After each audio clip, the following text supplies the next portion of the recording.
My name is Lorna Ulu Isaac. This is time of use. So just give you a quick background for those who are not in the other session yesterday when we were discussing about time of use tariff. But more information was given there.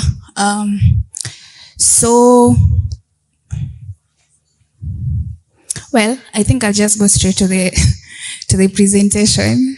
You can, maybe if you don't understand what time of use is, you can do a quick Google search. So, ladies and gentlemen, time of use. So, did you know that despite the fact that we have surplus renewable energy at night, that is equivalent to almost 40 billion Kenyan shilling per year, that is curtailed. So, last year, that is 2025, there was 20% decline in time of use consumption despite that available resources. And as you can see, among the large consumers, that is CI1 to CI5, there is a very low uptake. And also, over the years, that is between 2021 to 2025, the uptake has been declining. And it's only in SC3. SC3 are small consumers or small commercials. And it's only them that we are seeing an upward trend, and also in e-mobility, because, well, it's still upcoming. So, yeah. But for the large consumers, and time of use was mainly designed for the large consumers, there's a low uptake and also there's a decline. So this is what inspired us to do a study on time of use tariff. And so this presentation is about our findings and a bit on our proposal. But if you want maybe more details, I would advise you to be on the lookout for our, there'll be reports, policy briefs, fact sheets, and even journal publications on the same. So, also, comparing peak consumption to the time of use consumption, you can see it's very small. Yeah, that means there's a very big opportunity with the time of use, meaning there's available power, which is also very reliable. So maybe you just need to work around with the pricing to ensure that you make use of that available power. So the first thing that we investigated when we started this research, which we thought maybe it's an awareness issue, maybe people are just not aware about time of use tariff, and maybe that's why the large consumers are not adopting it. But interestingly, the study found out that awareness is actually there, especially among the big consumers. If anything, it's the small consumers that are not aware. But the big consumers are aware, and some of the reasons why they're very aware is because they do have these energy teams that their work is just to ensure or to look into ways in which the facility can get cheaper power, they can reduce their bills. And so that is how they end up with the information around time of use. And so it is not an awareness issue. As you can see, there's actually a 52% gap between total awareness and the actual adoption. The next thing that we investigated was load shifting capability. And we thought maybe, well, they don't have the ability to shift their loads to the evenings. So time of use is usually applied from 10 p.m. to 5:30 a.m. And we also found out that it is not load shifting capability. 48% say that they are actually able to shift their loads. The other 18% said, well, they are able, but maybe if conditions are favorable, like maybe a good time of use structure. And the others said, well, we are not able because of their operation schedules.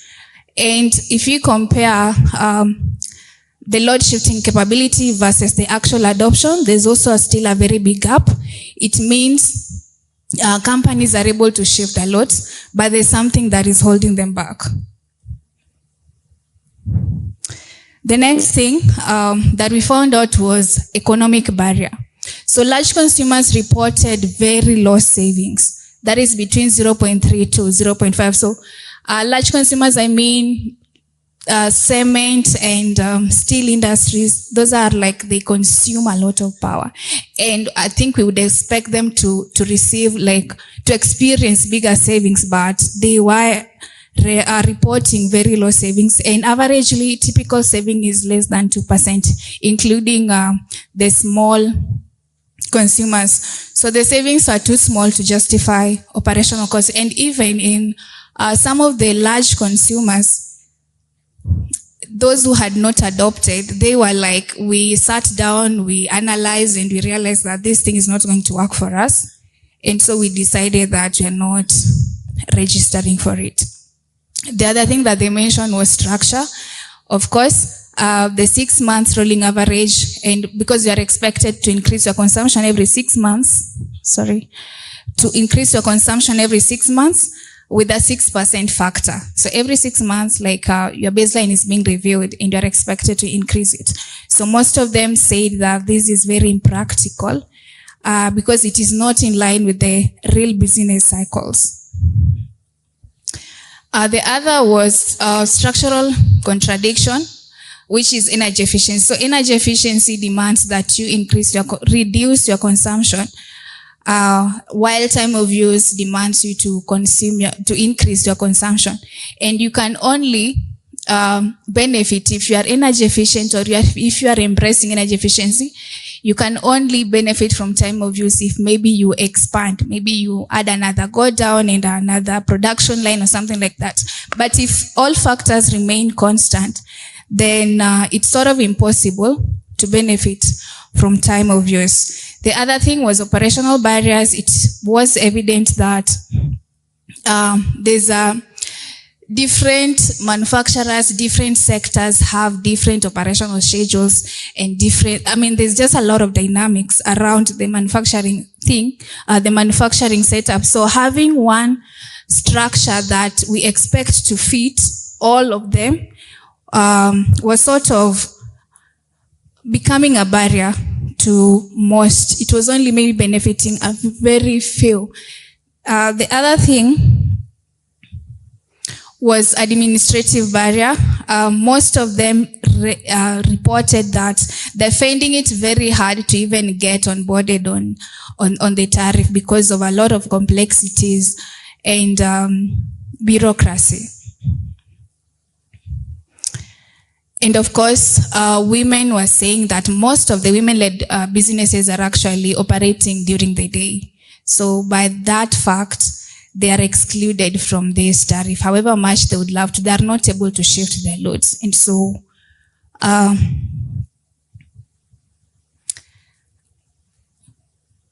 yes. So it is not an hopeless case, actually. We have some proposals. Most of our proposals revolve around structure because it was the main barrier. So we have 3 proposals. Number 1, we call it Deep Valley. The second one is graduated load factor, and the third one is a combination of graduated load factor and Deep Valley. So we have divided the demand curve. This is the demand curve into 3 sections. We have the Deep Valley, as you can see. We have the shoulders, and then we have the peak. So the Deep Valley, the first one, the Deep Valley proposal targets the period when there's low consumption, that is 00:30 to 05:30 in the morning. And during this time, we are proposing a lower tariff. That is, we are proposing that we give more discounts at this time to attract more people into that section. And also, it's important to know that during this time we have surplus. We have wind, we have geothermal that is very available at this time. And also in our analysis, we came up with a figure of roughly around 80%. And this 80%, we have considered the marginal cost of generation at that time. What I'm trying to say is that the sector revenue is covered, and we are not touching it. So that 80% is able to pay all the relevant bills that is needed to be paid at that time, and cater for all, like we are not touching or interfering with anything. And at the same time, the consumer will be happy, like getting power at a cheaper price and making use of the available energy at that time. So this is basically the structure, the price structure. Instead of the current 50%, it's around 80%. And based on our analysis, that will be able to make everyone happy, both the consumer, the sector, and it's a win-win case.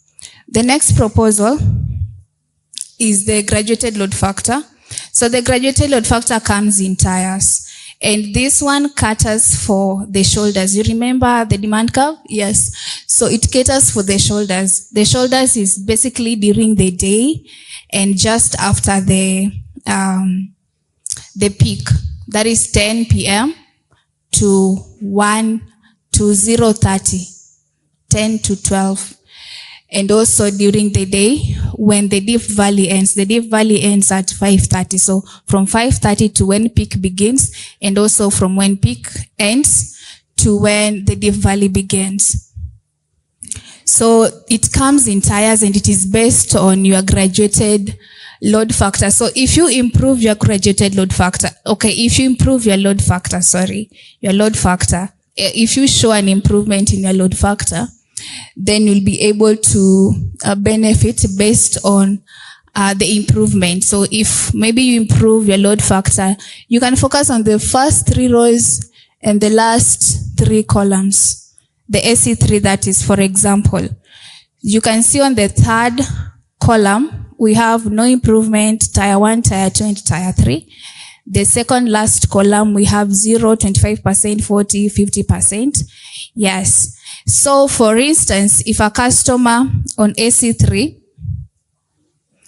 has improved their load factor by, let's say, 0%, they have not improved. So meaning they're not getting any discounts. If they improve by their load factor by 25%, they'll get a 25% discount. If they improve by 40, they'll get a 40% discount. And also if they improve by 50, they'll get a 50% discount. And that the last column that is how it reflects price-wise. So the tariff, instead of being 19 for the tier 3, it will be 9 shillings. This, I also said, it cuts during the day, so there is no one that is left out, especially the SC3. So the graduated load factor basically captures or focuses on the small consumers, while the dip valley is majorly for the continuous industries and the big consumers, because they're the ones who are able to shift their loads and they're more flexible. And so, as I said, it comes in tiers, 3 tiers, tier 1, 2, 3. The discount is not like constant 50%. It is graduated based on your load factor improvement. So how it applies, at the beginning when you register, we get, or rather whoever will be implementing it, gets to establish a baseline, your baseline, and then every time the baseline is compared with your improvement with the current load factor to assess any improvement. If you improve, you get the discount. And the baseline is reviewed after every 3 years, both for graduated load factor and the dip valley. And the third one I said was the combination of the first 2, the graduated load factor and the dip valley. And the combination is for those who are able to adopt both. They operate during the dip valley hours, and also during the day they can show an improvement in the load factor. And the impact that this will realize is an increase in consumption in the dip valley hours, as you can see, and also an increase in consumption in the shoulder hours, that is during the day, and we are not intending to interfere with the peak. And an increase in consumption just basically mean during the Rift Valley we'll have more available renewable energy consumed.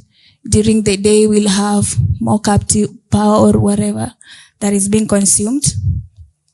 And during the peak, it remains the same. And this brings us to a schedule. That is, we are also proposing a schedule that is divided into 4 bands, as you can see. So we have the Deep Valley band, the off-peak 2 band, the Deep Valley during the Deep Valley hours, the off-peak 2 immediately the Deep Valley ends, that is 5:30 a.m.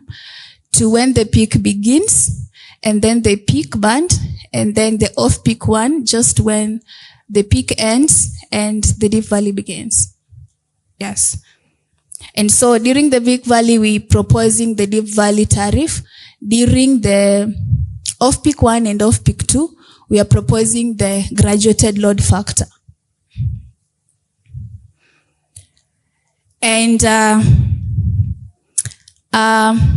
priority matrix for the reform strategy, the quick wins, if you want quick wins, removing the growth factor and also extending the rolling average, using our Deep Valley proposal and also the graduated load factor will give quick wins with very little effort of implementation.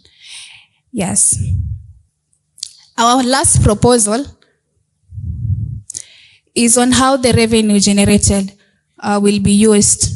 So based also on our financial modeling of the 3 proposals that we have, I have just presented, they have proved that they will bring substantial revenue, and we are proposing that that revenue is ring-fenced and used to offset the fuel cost charge on the energy tariff. The idea is just to reduce the overall cost of electricity, and that